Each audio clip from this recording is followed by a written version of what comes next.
Hello, नमस्कार सखींनो. उज्ज्वलाच kitchen कट्ट्यामध्ये आपल्या सर्वांचं मनापासून स्वागत. हे बघा, आज आपण हा पदार्थ बनवणार आहोत. तर हे पहा, छान असं आपण हेल्दी असा आंबरस केलेला आहे. घरगुती आंबरस आहे. बाहेरचा विकतचा आणण्यापेक्षा आपण घरी एकदम साध्या सोप्या पद्धतीने झटपट 5 मिनिटात तयार होणार हा आंबरस आहे. तर तुम्ही कसा केला त्यासाठी तुम्ही पूर्ण व्हिडिओ पहा. आणि माझी जर आंबरसाची रेसिपी आवडली असेल तर लाईक, शेअर आणि सबस्क्राईब नक्की करा. तर हे पहा, आज आहे ना मी आंबरस दाखवणार आहे कसा बनवायचा, साधा सिंपल एकदम. त्यासाठी ना मी हे 4 आंबे आहेत ना पाण्यामध्ये अर्धा तास झाले भिजत ठेवले ते धुवून असे. म्हणजे कसं होतं, आंब्याच्या अंगी जरा गरमी असते ना, तर थंडपणा येतो. तर छान असे मी हे आंबे घेतलेले आहे. अजून मी 2 पाण्याने पुन्हा धुवून घेते.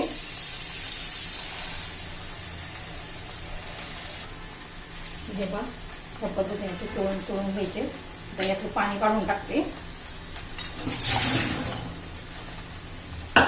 आणि पुन्हा आपण एका पाण्याने धुवून घेऊया. छान असे आंबे धुवून घ्यायचे.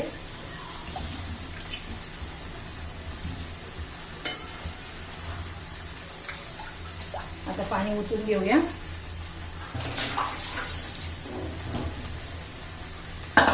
तर हे पहा, आता प्रथम आपण आंब्याची साल काढून घ्यायची आहे.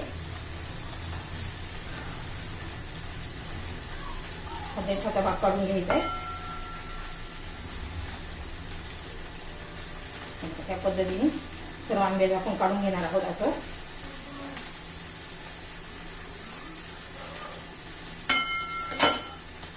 सुद्धा काढू शकतो.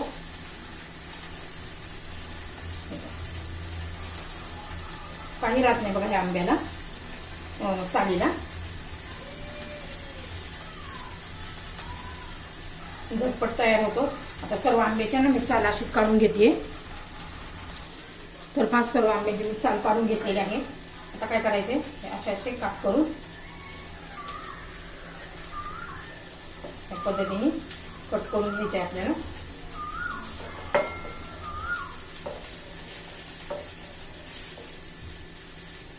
खूप असं हाताने पण हे करायला नको, नाही तर असं बघितलं ना तर खाऊच वाटत नाही. मग असं आपण हाताने दाबून पिळून रस काढला तर.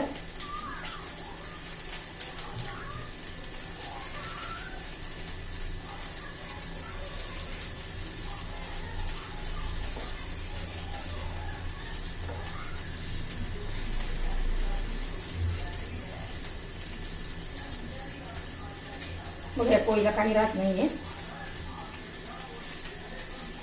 बाहेरचा विकतचा खाण्यापेक्षा आपला घरी असा करून खाल्लेला चांगलाच.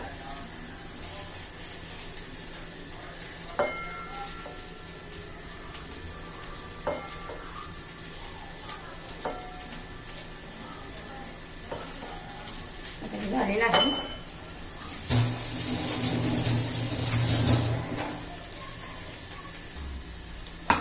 तर हे पहा, आता आपण हे तुकडे करून घेतलेले ना आंब्याच्या फोडीचे, ते मिक्सरच्या भांड्यामध्ये घालायचे थोडे थोडे करून. आणि याच्यात थोडीशी साखर घालायची आहे. आणि आता हे मिक्सरमध्ये मी फिरवून घेते. तर हे पहा, मी मिक्सरच्या भांड्यामध्ये फिरून घेतलेलं आहे. खूप दाटसर होते म्हणून थोडंसं पाणी घालूया. तुम्ही पाणी वापरू शकता किंवा दूध वापरू शकता. तर आता मी पुन्हा एकदा हे फिरून घेते. तर हे पहा, एकदम छान असा आपला आंबरस तयार झालेला आहे. आता उरलेल्या फोडींचा पण मी असाच आंबरस बनवून घेते. तर हे पहा, छान असा आपला आंबरस तयार झालेला आहे. हे पहा, भरपूर असा घट्ट पण आहे. आणि हा आता आपण असा फ्रीजमध्ये ठेवून द्यायचा, थंड करून घ्यायचा. खाताना मग त्याच्यावरून थोडंसं असं चिमूटभर मीठ घालायचं. म्हणजे कोणत्याही गोड पदार्थाला आपण जर मीठ घातलं ना तर त्याची चव अजून दुपटीने वाढते. त्यासाठी जेवढंच आपण आंबरस खाणार आहे ना त्यावेळेस चिमूटभर मीठ घालायचं. तुम्हाला जर माझी रेसिपी आवडली तर लाईक, शेअर आणि सबस्क्राईब नक्की करा. सबस्क्राईब केलं म्हणजे तुम्हाला रोजच्या नवीन रेसिपीचे नोटिफिकेशन येतील. म्हणजे तुम्हाला पहिला माझा व्हिडिओ येईल.